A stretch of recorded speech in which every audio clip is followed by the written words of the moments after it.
Class आज हम algebra में पावर ऑफ लिटरल नंबर पढ़ेंगे। लिटरल वेरिएबल मैंने बताया था, लिटरल को वेरिएबल भी बोलते हैं। टेक एनी वेरिएबल एक्स, हमने एक वेरिएबल एक्स लिया है, उसको हम मल्टीप्लाई कर रहे हैं एक्स को 4 times. X multiply x multiply x multiply x, तो एक्स कितनी बार मल्टीप्लाई हो रहा है? 4 बार। तो एक्स की पावर 4। ऊपर जो हम नंबर लिखते हैं जितनी बार ये मल्टीप्लाई हो रहा है इसको हम पावर बोलते हैं। अब जैसे मल्टीप्लाई एक्स विथ 2 टाइम्स, अगर ये 2 टाइम मल्टीप्लाई हो रहा है एक्स मल्टीप्लाई एक्स, तो हम बोलते हैं एक्स की पावर 2, या हम इसको बोलते हैं एक्स स्क्वेयर।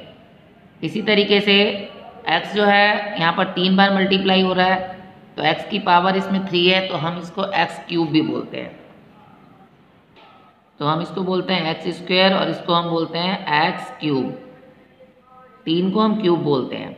यहाँ पर है x multiply x multiply x multiply x, x raise to the power 4। यहाँ पर हम इसको पढ़ेंगे x raised to the power 4, जिसको हम इस तरह से लिखते हैं।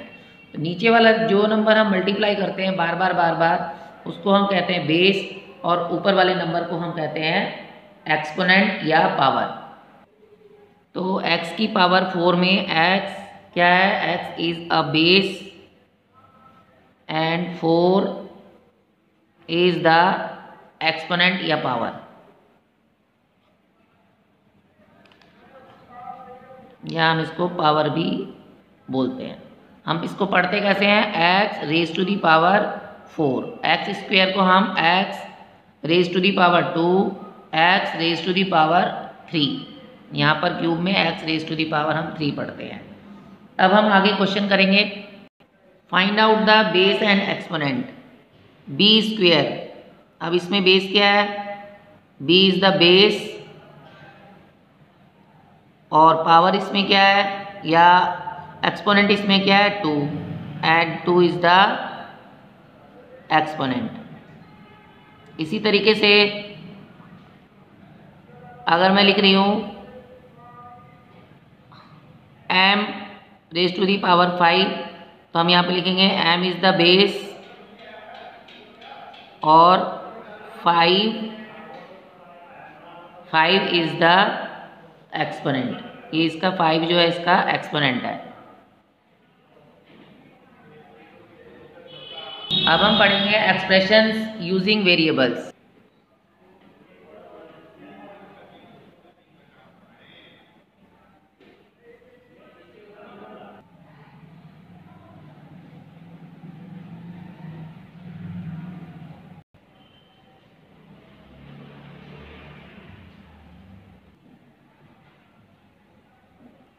जैसे यहाँ पे लिख रही हूँ y-7, मैंने यहाँ पर लिखा है एक एक्सप्रेशन लिखा है y-7, तो y में से 7 को सब्ट्रैक्ट किया जा रहा है, तो हम यहाँ पर क्या लिखेंगे? 7 is subtracted from y। From means से, y से 7 को सब्ट्रैक्ट किया गया है, तो y-7 इज, कैसे लिखेंगे इसको? 7 इज सब्ट्रैक्टेड फ्रॉम y। अगर हम यहाँ पर 2 वेरिएबल लेते हैं a माइनस बी, तो a माइनस बी का मतलब है पहले वाली जो टर्म्स है वो दूसरे वाली टर्म से बड़ी है, तो इसका एक्सप्रेशन में हम कैसे लिखेंगे? The difference between a and b। अब इसमें a क्या है? बड़ा है, तो हम इसको इस तरह से लिख सकते हैं, जब a बड़ा है b से। अगर हम लिखते हैं b माइनस a, तो अब यहाँ पर भी हम लिखेंगे the difference between b and a, जिसमें b जो है ग्रेटर है a से। पहले वाले केस में a बड़ा है b से, दूसरे वाले केस में b बड़ा है a से। इसी तरीके से हम मल्टीप्लिकेशन में भी एक्सप्रेशन करेंगे। जैसे यहाँ पर है 5a, अब इस एक्सप्रेशन में, क्योंकि ये एक्सप्रेशन तो ये है ही क्योंकि इसके साथ वेरिएबल लगा हुआ है 5a, a के साथ 5 मल्टीप्लाई हो रहा है, तो यहाँ पर हम क्या लिखेंगे? a is multiply by 5। इसी तरीके से अगर मैं 5b लिख रही हूँ, इसको मैं कैसे लिखूँगी? b इज मल्टीप्लाई बाय 5, या दूसरे तरीके से हम ये भी लिख सकते हैं 5 टाइम्स b। b जो है 5 टाइम्स है, तो हम इसको ऐसे भी लिख सकते हैं। अगर दोनों वेरिएबल लेते हैं, x और y दो वेरिएबल लिए हैं, तो हम इसको क्या लिखेंगे, product of x and y, x और y का प्रोडक्ट किया है। इसी तरीके से हम डिवीजन में भी यूज करेंगे, जैसे x/3,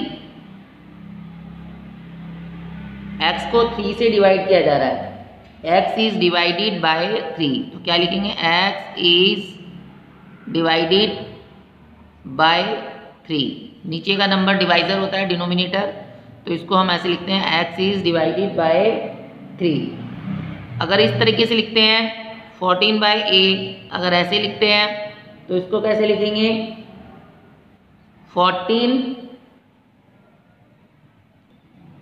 is divided by a, क्योंकि डिनोमिनेटर में अब a है, वेरिएबल डिनोमिनेटर में है, तो इसको भी हम ऐसे लिखेंगे 14 इज डिवाइडेड बाय a। यहाँ पर वेरिएबल ऊपर था तो x इज डिवाइडेड बाय 3 आएगा। अगर मैं ऐसे लिख रही हूँ a/5, तो यहाँ पर फिर क्या लिखेंगे, a इज डिवाइडेड बाय 6। अब बुक एक्सरसाइज 9.2 का मल्टीपल चॉइस क्वेश्चन करेंगे। In -3x the literal factor is, इसमें लिटरल फैक्टर क्या होगा, -3 इसका न्यूमेरिकल फैक्टर है, x इसका लिटरल फैक्टर है, तो इसका लिटरल फैक्टर होगा x। ऑप्शन सी इसका राइट आंसर है। In x raise to the power 3 the exponent is, x जो है वो बेस है, 3 एक्सपोनेंट है, तो a इसका करेक्ट आंसर है। The polynomial 2x y - 9 is, ये कौन सा पॉलिनोमियल होगा, इसमें देखो दो टर्म्स हैं, पहली टर्म्स है 2xy, दूसरी टर्म है -9, तो इसमें दो टर्म्स है, तो जिसमें दो टर्म्स होती हैं उसको हम कहते हैं बाइनोमियल। अब है question number 2, write down the terms of the following algebraic expressions.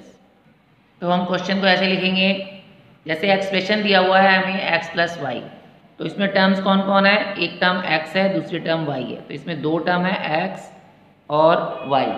अगर इस तरह से लिखा हुआ है 2x + 3y - z, तो इसमें कितनी टर्म्स हैं, 1 2 3, तीन टर्म्स है, 2x, 3y, -z। जो इसका साइन होगा वो साइन आपको लगाना है, प्लस के साइन को हम नहीं लगाते हैं, अगर माइनस साइन होता है तो हम उसको लगाएंगे। नेक्स्ट है, अब ये इसमें एक्सप्रेशन दिया हुआ है 2a + 3b - c, इसमें तीन टर्म्स हैं, पहली टर्म हो गई 2a, दूसरी हो गई 3b और तीसरी हो गई -c। प्लस माइनस का ध्यान रखना है, जिसमें प्लस का है तो उसमें कोई साइन नहीं लगाना है, लेकिन अगर माइनस का साइन है तो वो टर्म्स के साथ उसमें माइनस का साइन जरूर आएगा। दूसरा है 5abc² - 2ab + 7a²c, इसमें तीन टर्म्स हैं, पहली है 5abc², दूसरी है -2ab और तीसरी है 7a²c। तीसरा है एक्सप्रेशन 2ab + 4ac² - 6z, इसमें भी तीन टर्म्स हैं, पहली टर्म्स है 2ab, दूसरी टर्म है 4ac² और तीसरी टर्म है -6z। कॉमा जरूर लगाना है।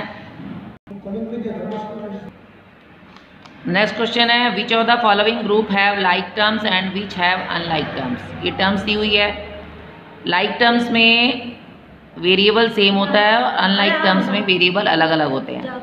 अब इसमें 3a, 8a, -6a, अब देखो तीनों में वेरिएबल इसमें a है, तो ये जो है ये लाइक टर्म कहलाएगा। दूसरा है 6b - 4x 9m, इसमें वेरिएबल b है, फिर x है, फिर m है, ये दोनों हो जाएंगे अनलाइक, क्योंकि इसमें वेरिएबल सेम नहीं है। तीसरा है 5n - 6p - 6y, इसमें भी देखो वेरिएबल अलग अलग है, तो ये भी अनलाइक टर्म हो गई।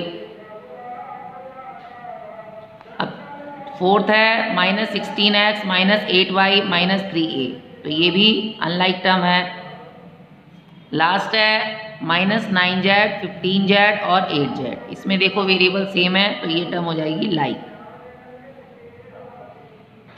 तो इस तरीके से आप लाइक और अनलाइक टर्म्स की पहचान कर सकते हैं। तो आज क्वेश्चन नंबर 1, 2, 3 कंप्लीट करेंगे।